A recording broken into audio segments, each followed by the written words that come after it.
Hello everyone, welcome back to my Facebook another blog. তো আমি তোমাদের জন্য আবার একটু নতুন ভিডিও নিয়ে চলে এসেছি। আজ সকাল সকাল তোমাদের দাদা মাটন নিয়ে চলে এসেছে। আর কী করবো, আমি তো মাটনটা এখন অ্যাভয়েড করতে চাচ্ছি, কারণ মাটন খেলে খুব প্রবলেম হয়। যাই হোক, আজকে আমি মাটন রান্না করবো, দেখতে থাকো তোমরা। এখন মাটনটাকে ধুয়ে নেবো ভালো মতন, তারপরে একটু ম্যারিনেট করে রাখবো, তারপরে যা কাজকর্ম আছে সেসব সেরে তারপরে রান্নাটা করবো।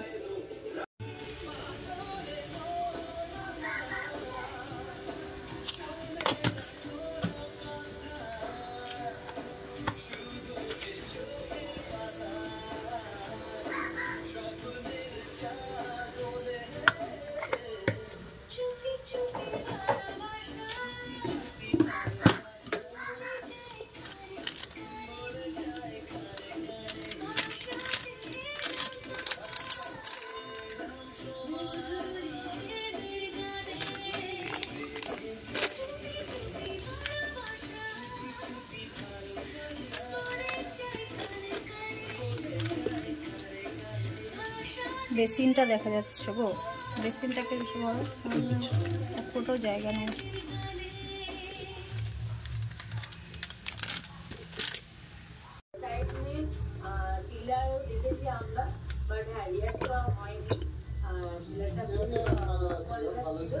সব মশলা দিলাম, এখন এটাকে আমি পুরো ভালোর মতো ম্যারিনেট করে রেখে দিব।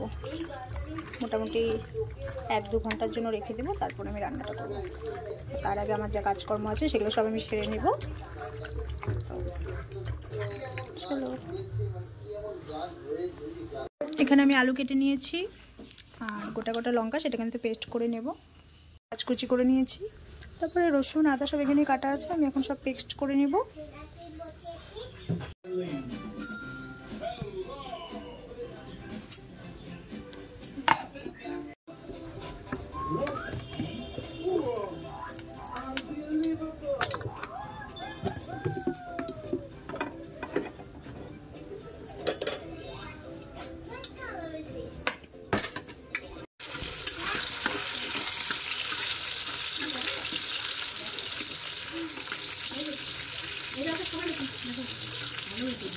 ডাল, কালকের ডাল বাসি না, পেটটা ব্যথা করতেছে না কিছু খাওয়ার সময়।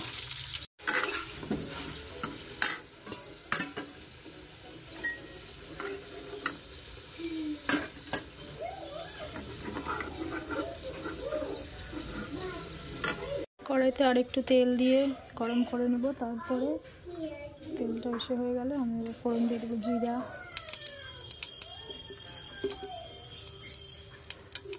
শুকনো লঙ্কা,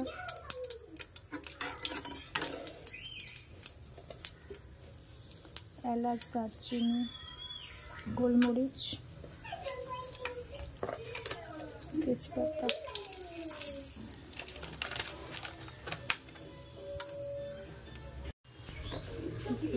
চলে আসলে এর মধ্যে দিয়ে দেবো পেঁয়াজ কুচি।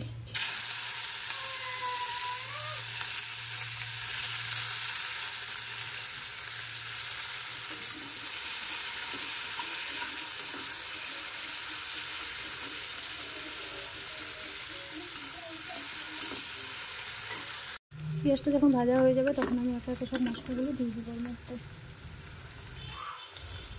জিরা লঙ্কা বেটে রাখা ছিল সেটা দিয়ে দিলাম।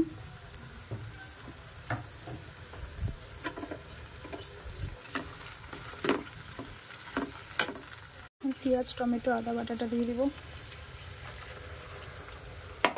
তারপরে দিয়ে ভালো মতো মশলাটাকে কষিয়ে নিব যতক্ষণ না কাঁচা আদার গন্ধটা, পেঁয়াজের সঙ্গে গন্ধটা না যাচ্ছে। আর মশলা থেকে যখন তেলটা ছেড়ে দিবে তখন আমি মাটনগুলো দিয়ে দিব। মশলাটা কষে গেছে, এখন এর মধ্যে আমি ম্যারিনেট করে রাখা মাটনটা দিয়ে দেবো।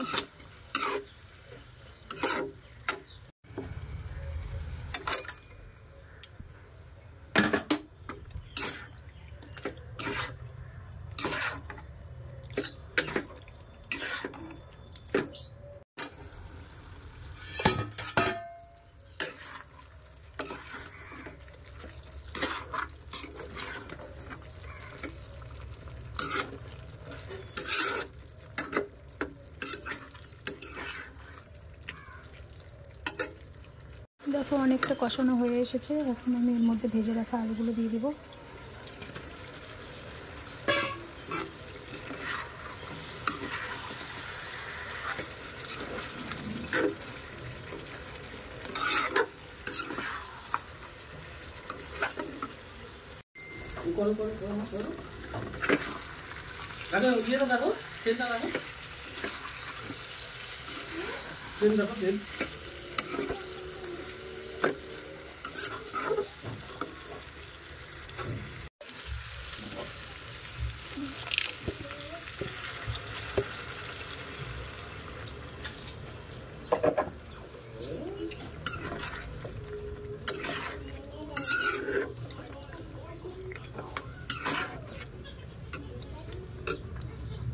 রেডি আমার মাটন।